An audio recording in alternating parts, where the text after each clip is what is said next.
We're here at Local Motors. I came here to take a look at their rally car, only $100,000, and then we can have one yourself. I was bouncing all over the place. An engine down there somewhere. Front flip and But this is the star of the show, the world's first three-dimensional printed car, made off of a giant printer. And it works and it drives.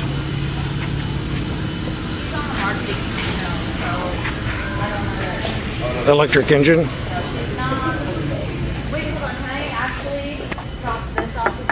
Some weird plastic carbon fiber.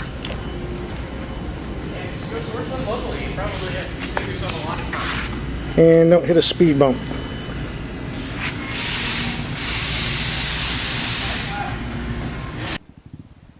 I like driving large SUVs. On the other hand, I don't like the large fuel bills that they run up. Fortunately, we have two alternatives. Number one, we have this Toyota Highlander, which runs on a hybrid system. And we'll also be looking at this Jeep Cherokee with the diesel, rated at 22 to 30 miles per gallon. The fuel mileage rating on this is 27 miles per gallon in the city and 28 on the highway. Now the base engine in the Toyota is a 2.7 liter four-cylinder, putting 185 horsepower, rated at 20 to 25 miles per gallon. Moving up, we get a 3.5 liter V6, putting out 270 horsepower, rated at 19 to 25 miles per gallon in two-wheel drive, or 18 to 24 miles per gallon in all-wheel drive. Now this hybrid uses the same V6, but with electric power, you get a total output of 280 horsepower, and it runs off a CVT automatic. Like I said earlier, 27 to 28 mpg. Now Toyota says this hybrid vehicle on the Highlander is available in all-wheel drive only, which is kind of odd because a two-wheel drive would get better mileage. I wasn't able to get an explanation for that from them by the time I did the video, but that's just the way it is. Oh well, at least we'll get some good traction out here in the dirt. Just for the record, if you're looking for a total test of the Toyota Highlander, I've already done two this year, covering the vehicle from front to rear on the gasoline engines. If that's all you're looking for, you might want to switch to another video. This one pertains to the hybrid performance only. Now the base Highlander with the V6 engine runs around 30 grand, but on the hybrid they load it up with everything, probably to hide the cost of the hybrid system. We're looking at $49,790. Now the list of standard equipment is impressive and too long to read here, but I did notice a couple of odd things worth mentioning. For instance, I find it totally fascinating that for 50 grand they don't include navigation. Not that I really want it or use it, but how many 50 grand? I think I'd want navigation because it seems to be the only thing left out.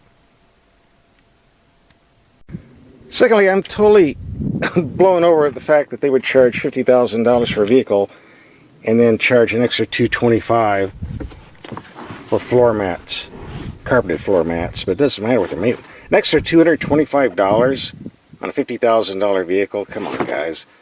That should be standard. Driving the Highlander hybrid's very pleasant. It's smooth, it's quiet, and it takes corners quite well, as we can see.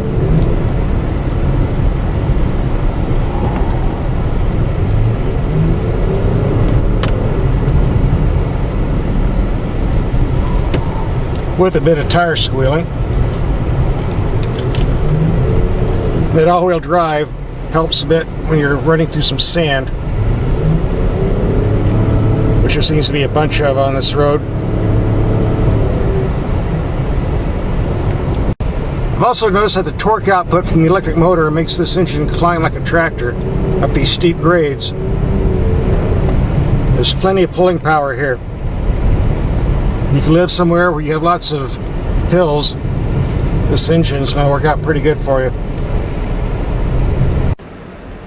The good old Rock Springs Cafe and their famous pies. I'd like to go and get a slice, but I'm only about 40 pounds overweight. I don't think that'd be a good idea. I won't end up looking like that dude. Ugh! You're on candid camera. think I'll go to the Rock Springs graveyard instead. Visit some old friends. Let's see, what's it say here? Loser Larry, worms and maggots eat my eyes, while roaches and slugs eat my thighs. Ears and tongue have been eaten away. It's sad to watch my body decay. Yeah, that's what I want to think about when I'm eating some pie. Well, I only had 12 drinks. I guess I'm still good to drive. Of course, you're probably curious about the gas mileage. Around town, I was getting 24. On the highway, 27, going slightly downhill. So let's say an average of at least 25 miles per gallon. About the same you're going to get off that Jeep diesel coming up, by the way. Now here's the deal. The hybrid system adds around $4,000 to the vehicle over the 4-cylinder gas engine. That's my guesstimate. You compare the 22 miles per gallon you get off the 4-cylinder, the 25 miles per gallon average you get off the hybrid. I figure it's going to take you about 120,000 miles for it to pay for itself. But if you need more power, and comparing it to the gasoline V6 is a different story. Overall, you're looking at a price about $2,400 over the base V6. A difference of 20 to 25 miles per gallon. So I figured it would take around 65 to 70,000 miles for it to pay for itself over the gasoline V6, which is a little more reasonable. Actually, these figures are pretty close to the diesel Jeep Cherokee coming up. In general, the cost of Toyota installing a hybrid on this vehicle and the cost of Chrysler installing a diesel on a Jeep is probably running about the same. The difference is on the Toyota, you have to spend a lot of money on packages you may or may not want. And that's why we end up with the vehicle costing in the $50,000 bracket. So it depends on how much money you want to spend in the long run. Now for all you Jeep lovers, we'll switch over to the second half of the video. Here it is, folks, the new Jeep Renegade. And they're hiding the keys from me so I can't drive it. Well, it doesn't look like a Jeep, but it says Jeep on the rear, so it must be true. Now, we already covered the Jeep Grand Cherokee in another video in its entirety, so on this one we're just going to concentrate on the engine performance. Now, before we cover this engine, I think I want to get rid of some of the myths that are going around about diesel engines in general. Many people buy diesels because they think they're going to run forever and ever and ever, and I'm telling you that's just not true. Now, yes, those big monster rigs you see on the freeway pulling those monster loads, yeah, sure, they go 300,000-400,000 miles without an overhaul, but you see they're designed and detuned from the ground up to do that. That doesn't apply to conventional diesel engines you get in consumer cars. Generally speaking, you're looking at about 150,000 miles, which is what you get off a good gasoline engine. So if you're buying a diesel in this category to get an engine that's going to last forever, it just isn't going to happen. So what are the advantages? Mainly fuel economy. On some of the smaller Volkswagen diesels, I've gotten as much as 42 miles per gallon, and even though it takes about 60,000 miles of driving for that to pay for itself, in the long run it's worth it. Plus, if you combine a 30 mile per gallon MPG rating and a gas tank nearing 20 gallons, you can go a long ways before refills. Another advantage of diesels is the massive torque load.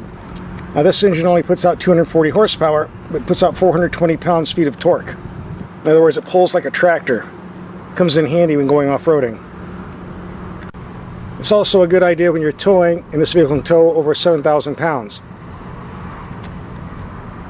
Now, the base engine in the Grand Cherokee is a V6 gasoline version.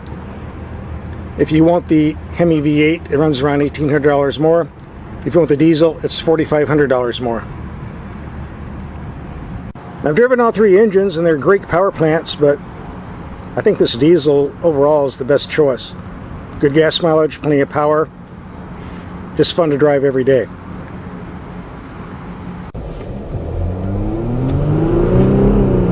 Oh, this thing pulls. Woo!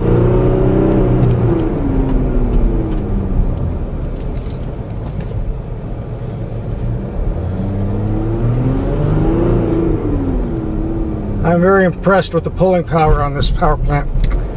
Very nice. Come on, run it harder. It's not your Jeep.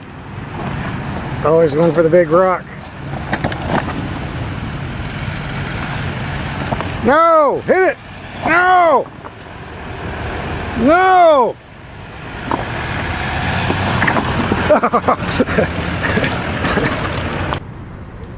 I think the diesel engine is a more practical choice over the more complicated hybrid. But of course, as always, the choice is yours.